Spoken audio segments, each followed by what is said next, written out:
পাখানে নাটায়ে নুপুরা বালায়ে বসিয়া মায়ের কোলে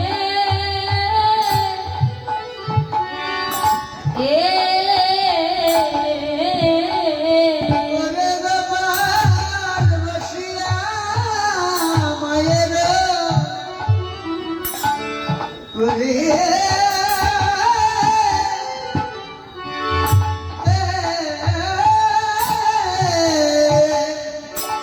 ওমা করো পুরে এখিরো নবনী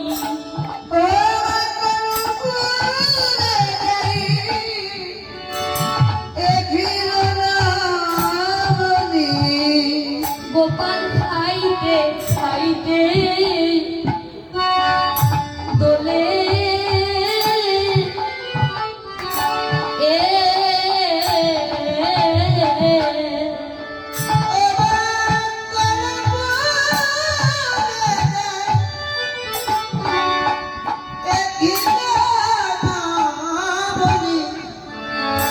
গোপাল খাইতে খাইতে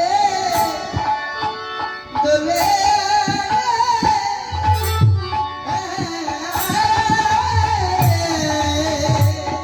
দেখো দোলে রে পরা গোপাল দোলে দোলে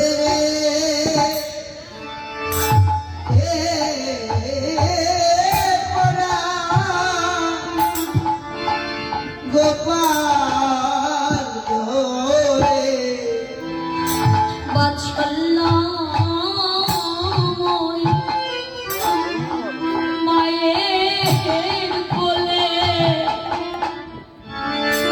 দেখো দোলে রে পরা গোপাল দোলে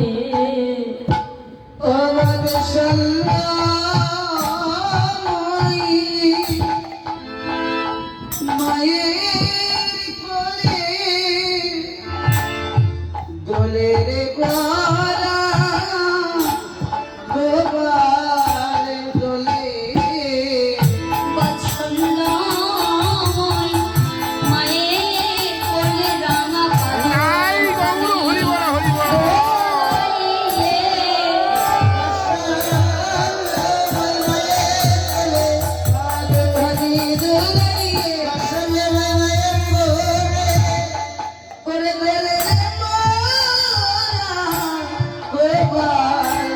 দোলে দোলে খাইতে খাইতে দোলে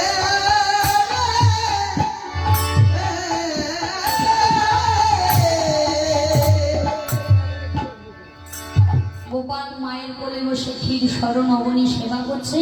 গোপালের আনন্দ ধরছে না, আনন্দ হবার কথা বাবা। দেখবেন যার ঘরে বাবা থাকে মা থাকে তার আনন্দের সীমা ধরে, কিন্তু যে গৃহে বাবা মা নেই, যার ঘরে মা নেই বাবা নেই, সংসার অরণ্যতা। আর মায়ের সঙ্গে তো তুলনা হয় না। দেখিলে মায়ের মুখ সন্তান ভুলে যায় না সকল দুঃখ। তো যাই হোক, মা যশোমতী গোপালকে সেবা দিচ্ছে। গোপাল মায়ের কোলে বসে ক্ষীর স্মরণী সেবা করছে, আনন্দে চরণ দুখানি দোলাচ্ছে। মা যশোমতী, ছোট্ট গোপাল তো, মা যশোমতী গোপালের সেই কুঞ্চিত কালো কেশরাশি, কালো কোকড়ানো চুলগুলো তার হস্ত দিয়ে সঞ্চালন করে দিচ্ছেন। আবার হস্তের অঙ্গুলিগুলো টেনে টেনে দিচ্ছেন, চরণের অঙ্গুলিগুলো টেনে টেনে দিচ্ছেন। তো যেই না চরণের অঙ্গুলি টানতে গিয়েছে বাবা, মা যশোমতী দেখতে পেল যে গোপালের কোমল চরণের পদতলে যেন রক্ত জমাট বাঁধা হয়ে আছে। মা চমকে গেলেন, অবাক নেত্রে চেয়ে আছে। গোপাল, এ কি? তোকে আমি বারবার বলেছি বাবা যে ওই ধনুমৎস্য বাসুরী বনের পিছনে, তো এর পিছনে ছুটতে গিয়ে